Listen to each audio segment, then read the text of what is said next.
Hey guys, Josh here again with Windy City Equipment. Moving on with our series on preventative maintenance agreements, preventative maintenance contracts.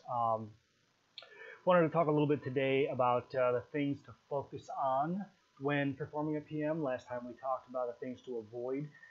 Now we need to talk about what to focus on. So we already touched base on some of the problems in the industry. What the objectives should be, and what the whole purpose of a PM is in the first place. So really, there are certain things that you want to focus on when you're performing these PMs, and these things are for not only your benefit, the company's benefit, but also for the customer's benefit as well. One of those things is obviously filters and coils. That goes without saying, I hope. Obviously, you need to make sure that the coils are being cleaned correctly, thoroughly, and making sure you're really providing that airflow in the pieces of equipment that call for it. And with that being said, really don't forget that hot side is just as reliant on airflow as the cold side is. Now, I know hot side PMs are not as common as cold side and HVAC, but in my opinion, they are still just as necessary.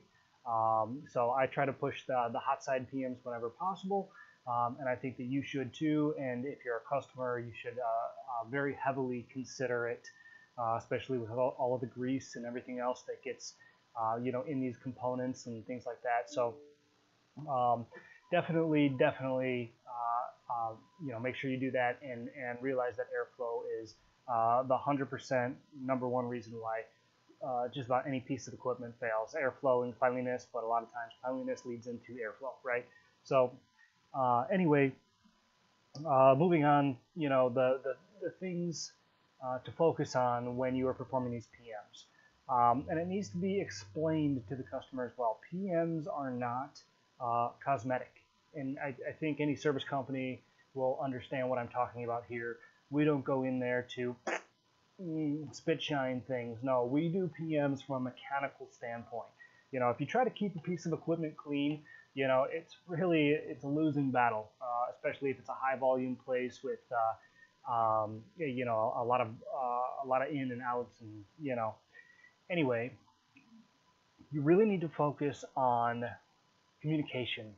Okay, I know you probably were expecting me to say something like, oh, make sure you focus on the valves, or make sure you focus on the coils, and all that is important, but the communication is really what is going to set you apart from other companies, because a lot of customers, they don't see what you do, so they don't really understand what was done unless it's properly explained to them.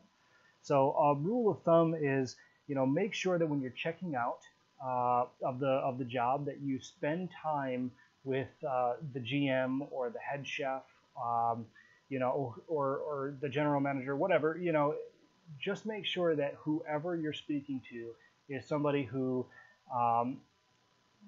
needs to have that information, okay, and also will be able to understand what you're saying as long as they're saying it correctly. So what I mean is, if there's any pieces of equipment that you notice that aren't working correctly, make sure that gets communicated to the right person. If there's anything that needs attention, make sure you don't just have them sign it and say okay and go. A lot of times the things that, even if you put it in an invoice or a work order, can be stressed a lot better on site verbally. You know what I'm saying? You can't sense tone through through the written word. You can't sense emphasis, really. So it's a lot easier for people to understand if you're actually explaining it to them face to face. And I think that's very, very important to remember. So that's definitely something you should focus on after every single PM service.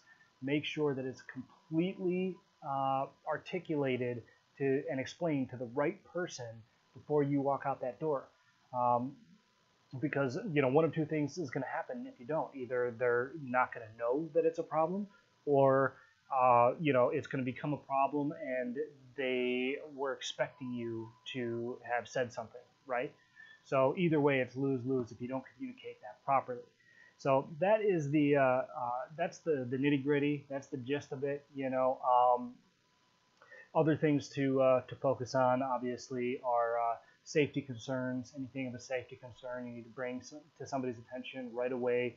Lock it out if you have to, and really just focus on the true purpose of the PM.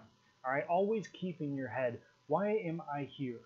What am I doing today that is going to benefit the customer over the long term?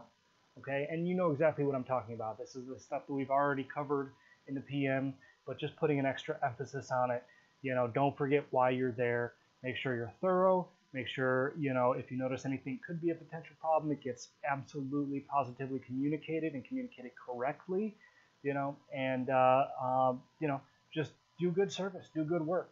Okay, so that's all I've got for today. I know this video was a little redundant, but I figured if we focus on things to avoid, we should probably focus on things to focus on. So anyway, if you like this video, give me a thumbs up. Comment below if you have any ideas, suggestions, considerations. Check out our new podcast for 2018. Also sign up for our newsletter. We got a whole bunch of stuff in the works. So stick around, stay tuned, and we'll see you guys next week.